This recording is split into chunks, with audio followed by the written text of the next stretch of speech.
In this video, we'll look at Smart Comp by Sonible based on AI technology. I'll briefly cover the features and then we'll look at practical examples that I think you'll find valuable. Also, stick around to the end to find out my overall score for Smart Comp. Let's get into it. Now, one of the things that I'll say up front is that my studio is a mess right now, so I won't be showing my face. So just in case you forgot or you haven't seen me before, welcome, by the way, if this is your first time.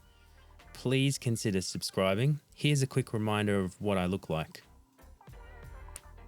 So yeah, some people say I look like a little like Brad Pitt. Honestly, I don't see the resemblance, but I think I'm much better looking. Now, about Smart Comp. It has AI technology built in, but there are a multitude of other reasons to check out the features this compressor has to offer. So I encourage you to go and download the demo and try it out for yourself. Quick overview.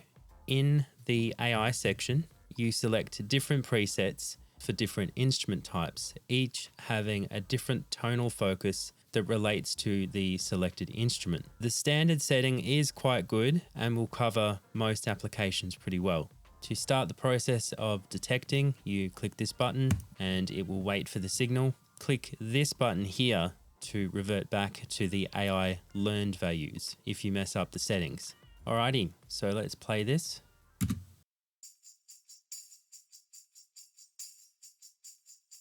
So now that's detected that, we've got spectral compression is now enabled. Spectral compression can be thought of as multiple filters of dynamic EQ working together to compress the most relevant parts of the signal. We can refine this further by increasing the sensitivity for more detailed separation or reducing it for more broadly focused compression. We can also focus the spectral compression to a specific tonal range. So if you like, we can narrow it down to something like that. Anything outside of this range here will simply compress like a standard single band compressor. Up top, we have an A/B function. Simply copy settings to the deselected option. So if I hit copy here, that's going to copy it over to B.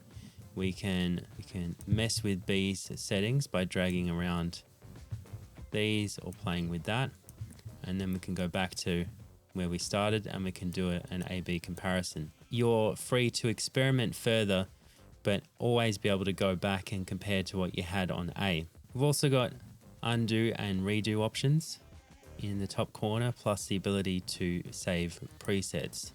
On the left here, you'll see familiar compressor controls. To soften the knee, we simply come over to the graphical display. If you like, you can soften the knee or you can harden the knee. The graphical display clearly shows how these settings over here shape and affect the signal.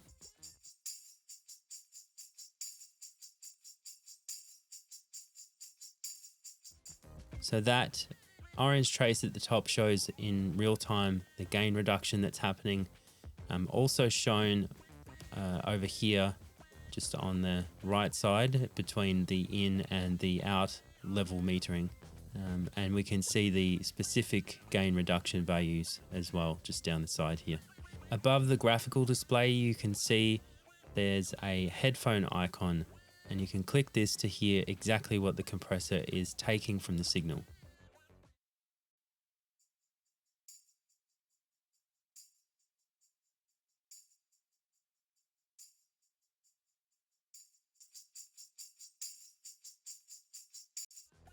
I found this one the most useful feature for dialing in specific compression settings, especially when it comes to side chaining.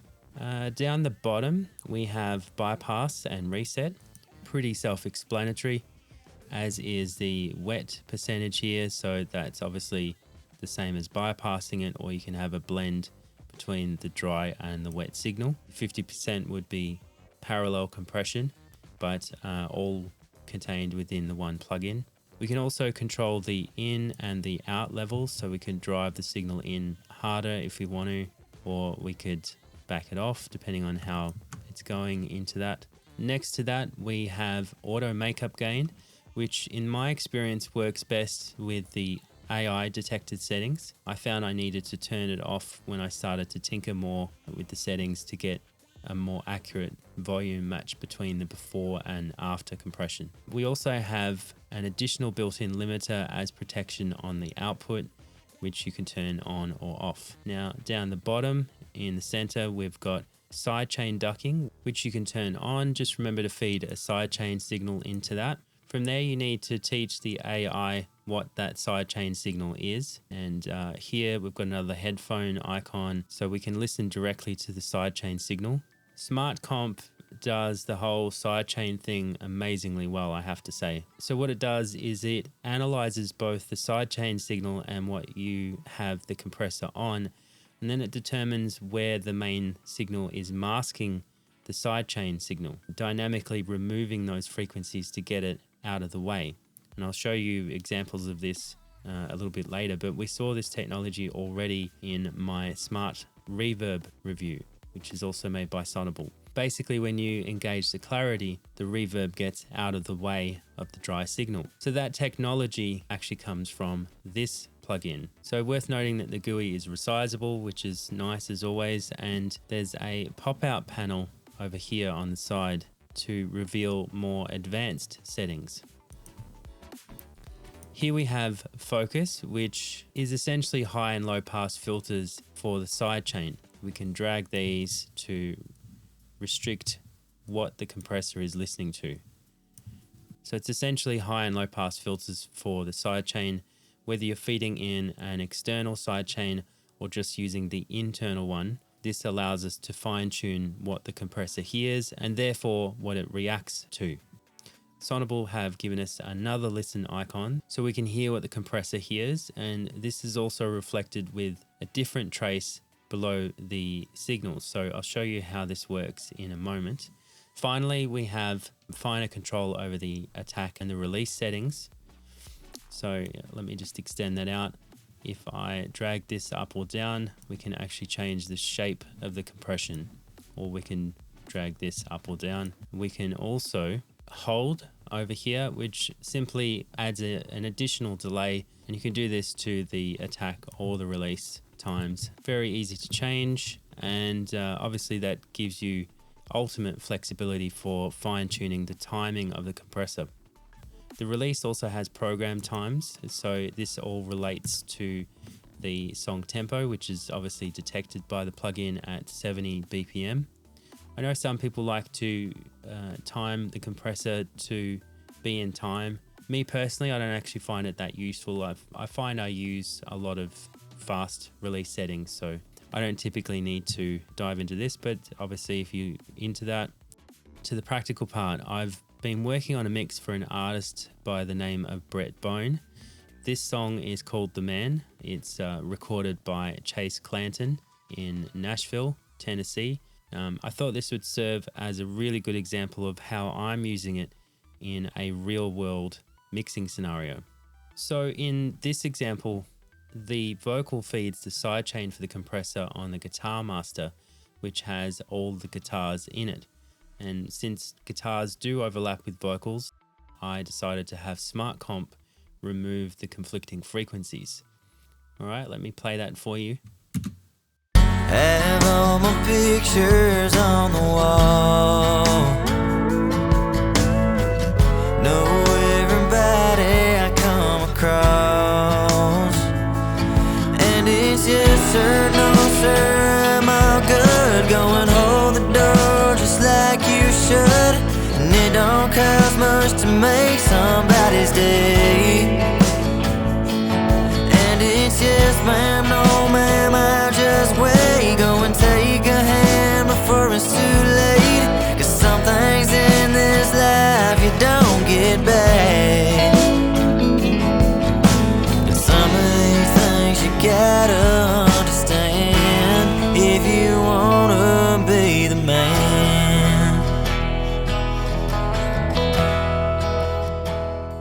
Cool, so you will have heard the vocals becoming more clear when I engage the plugin, and also seen it in the spectral ducking display. where you can see exactly what frequencies the compressor is getting out of the way of the vocal that are also present in the guitars. That way the vocal is crystal clear and cuts through those guitars nicely. I think it does an awesome job. So let's have one more listen to that. Yes, sir, no, sir, I'm all good. Go and hold the door just like you should. And it don't cost much to make somebody's day. And it's yes, ma'am, no, ma'am, I'll just wait. Go and take a hand before it's too late. 'Cause some things in this life you don't get back. You can see it's not doing more than say 1 or 1.5 dB of gain reduction. Let's move on to a different example. So in this next example, I'm actually ducking the bass guitar with the kick to help the kick punch through. You can see there the side chain is feeding in the kick master. We've got side chain ducking enabled. So let's have a listen to that.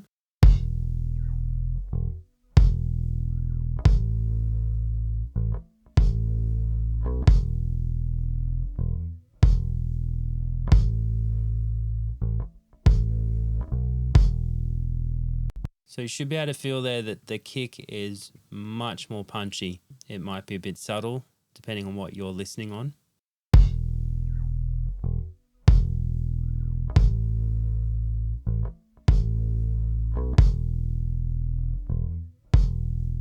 So to me, on my system, what I'm feeling is that the low end in particular is predominantly being given back to the kick. So I'm getting a lot more punch in the guts from the actual low end of the kick. This allows the kick attack to punch through, shortly followed by the sustain of the bass.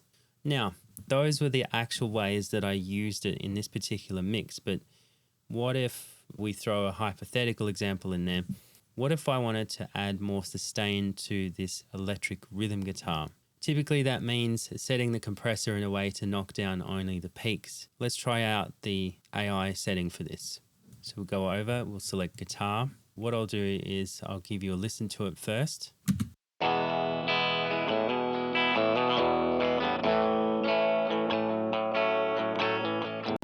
Okay, let's start playing it and we'll detect those settings.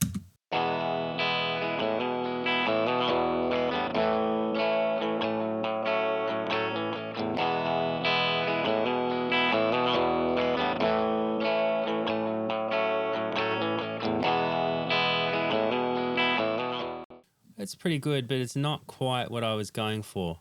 I mean, this doesn't mean that the AI will always choose the most musically appropriate setting. And when I first started using Smart Comp, I probably expected it to work miracles, forgetting that when I use other compressors, I often need to stack them in series or run them in parallel to get what I want. So if you do end up demoing the plugin, it still takes good engineering practices to achieve a satisfying outcome if you have specific goals. So don't get me wrong, I think the AI tech is great. It does a great job of reducing peaks and raising low-level information to bring out more details. However, if you're like me, I really like to dive into the settings. So let's copy these settings across to B. We use that as a starting point. What I'm really going for in this example is that I would love to really get more out of those peaks. So I'm actually going to turn up the ratio a lot more. I'm just going to have a play, see if I can get a bit more sustain out of this guitar and knock those peaks down.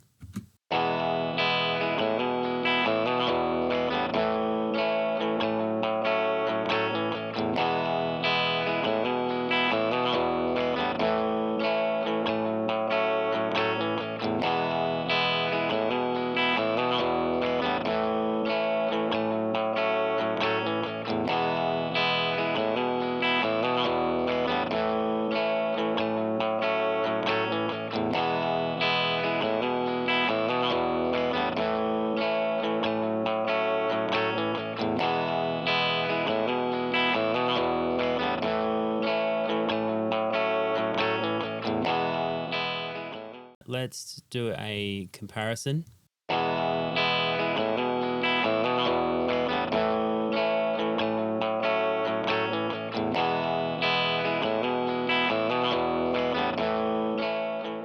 You can see here what frequencies it's working the hardest on. And you can also see that down the side here. Maybe we adjust the focus so that we're looking more at the attack of the guitar.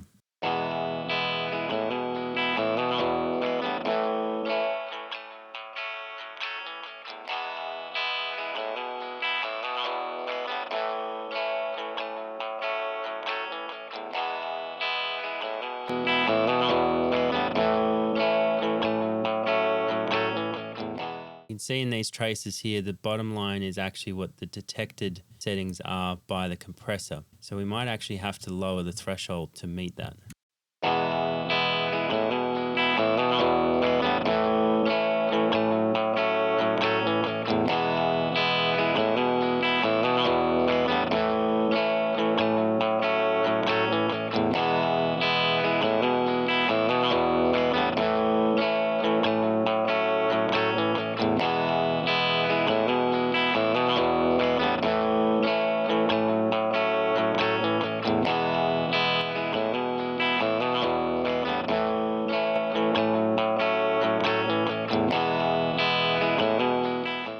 I don't actually like how much gain it's added here, so I'm going to pull that down and we'll get a level match happening.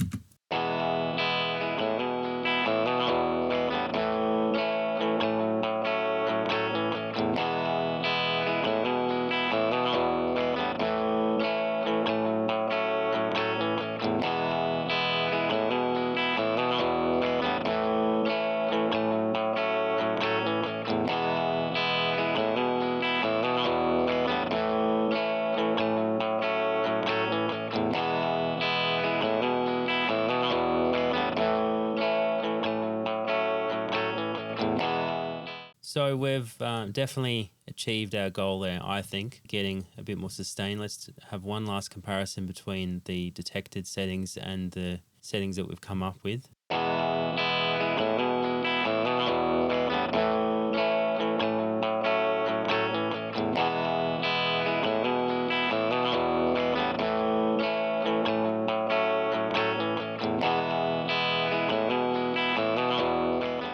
So I've just been able to get a little bit more aggressive on those attacks. Actually, one thing we can also do is we can turn up the sensitivity, and that will just focus a bit more on those frequencies that are poking out. Let's see how that affects the signal.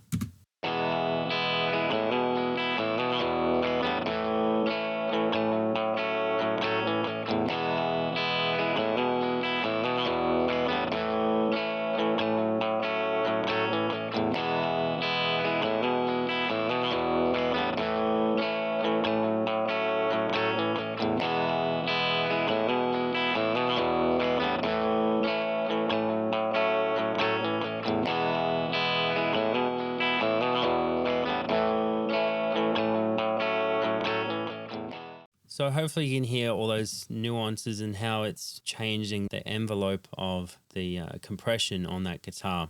There's an example of how you can get a little bit more creative with it. I think it's an incredibly precise compressor that delivers exceptional transparency. What's missing, however, I feel, is the ability to stumble onto happy accidents. And it's not a bad thing, it's just a personal preference.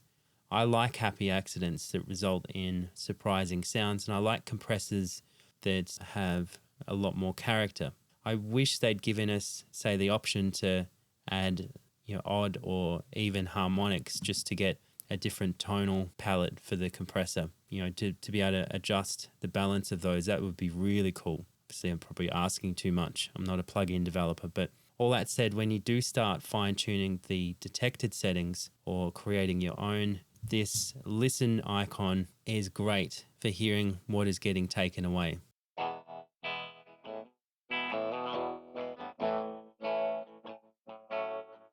You can really get in there and start refining it even further. And when you get into things like sidechain compression, you can really start to play with the timing of that and get it pumping and wheezing really musically. Obviously, the graphical display will help beginners and expert mixers alike to fine-tune the settings. I feel like the auto gain feature is good when using the AI detected settings, as I said, but it does fall apart somewhat when you start tinkering with the settings. It's not a huge deal. If you know how to A/B compare between what you've come up with and the original, you can easily do that. It's just a matter of turning the output up or down to compensate, bypassing that.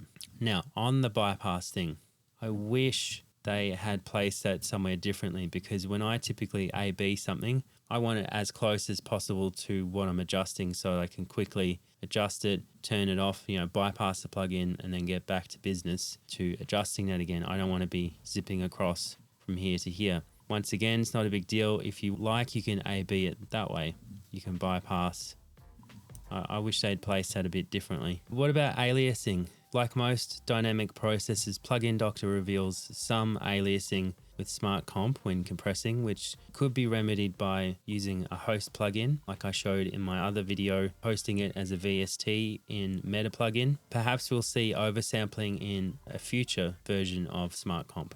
The Spectral Compressor is amazing. However, despite how awesome it currently is, I think there's a real opportunity to make it exceptional. I would love to be able to fine-tune and influence the overall tonal curve of that spectral compressor. Currently, Smart Comp does appear to change the tonal balance based on the selected profile, but there's no option to shape this yourself. Just think of the possibilities. Profiles that mimic the tonal characteristics of other compressors, or creating a one-of-a-kind compressor. I'm probably asking too much. This is just me thinking out loud and kind of dreaming of what could be. I'd love to have a pop-out option over here. Pop it out and you can EQ the tone of the compressor and just go nuts, come up with something really creative. I feel like that's in the spirit of what they've come up with over here, because they're allowing you to really fine-tune and adjust the curves of the compression that's happening. That would be taking it one step further. Overall, I would say that the real strength in this plugin is in the spectral compression, but more specifically when it's used for spectral ducking. So, what do I like? I like that it's really transparent, it's easy to use, it's easy to understand. The interface is very intuitive, good for beginners and experts who want to tinker. It works great out of the box, but it does take some time to learn how to maximize its full potential when using the custom settings. Overall, I give Smart Comp a solid 8.5 decibels SPL out of 10. Thank you for watching.